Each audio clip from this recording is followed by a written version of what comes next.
Le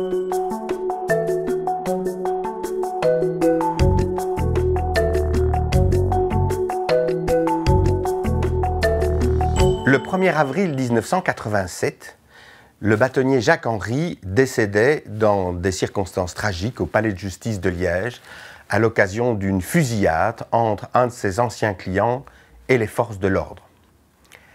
Chacun s'en souvient encore.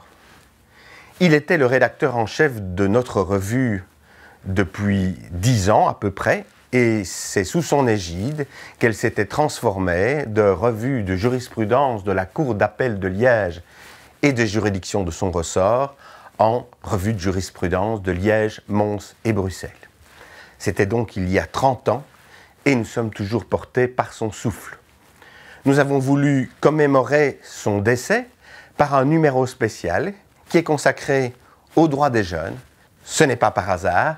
Mon père était l'un des premiers avocats à s'être engagé pour la défense des jeunes devant des juridictions qui jusque-là étaient largement désertées par le barreau.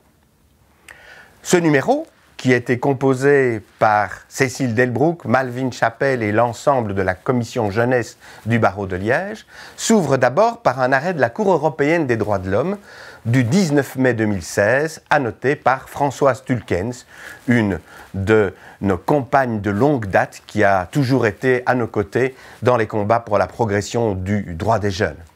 Il s'agissait d'une jeune fille bulgare qui avait été embrigadée dans un réseau de prostitution par ce qu'on appelle un lover boy, un proxénète qui séduit d'abord ses victimes avant de les lancer dans la prostitution. Elle avait été placée dans un établissement fermé et la Cour européenne des droits de l'homme va énoncer 3 principes. D'une part, et c'est bien connu, c'est un arrêt Bouhamar, une affaire qu'avait d'ailleurs au départ diligenté Jacques Henry lui-même, les pays qui veulent opter pour un régime éducatif en matière de protection de la jeunesse doivent faire en sorte que les conditions d'enfermement respectent un programme éducatif et que l'enfermement ne soit ordonné qu'en dernier ressort. Dans ce cas-ci, la Cour européenne des droits de l'homme considère que tel est bien le cas. Mais elle va néanmoins condamner la Bulgarie pour 2 aspects secondaires. D'une part, il n'y a pas dans le droit bulgare un principe de révision périodique des mesures d'enfermement.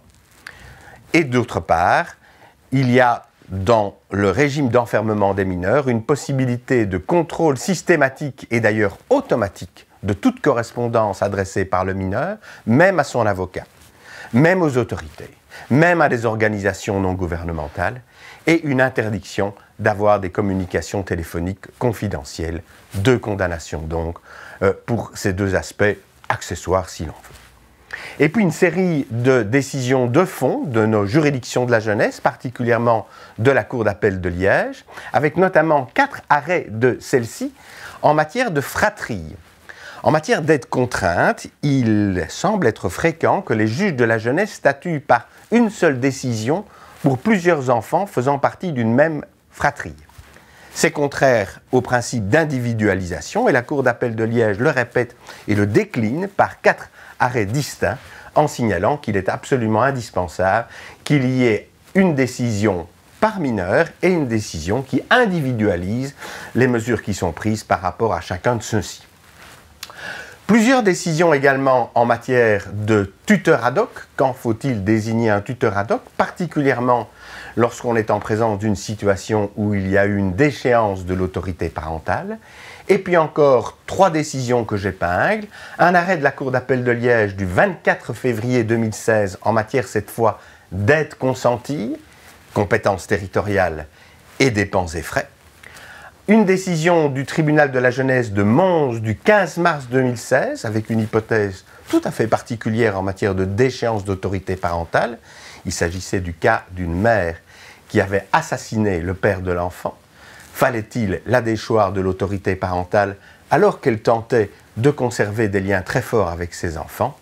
Et enfin, une décision du tribunal du travail de Liège du 9 février 2017 qui porte sur la question de la subsidiarité de l'aide sociale ordinaire et de l'aide à la jeunesse, notamment en matière de mise en autonomie.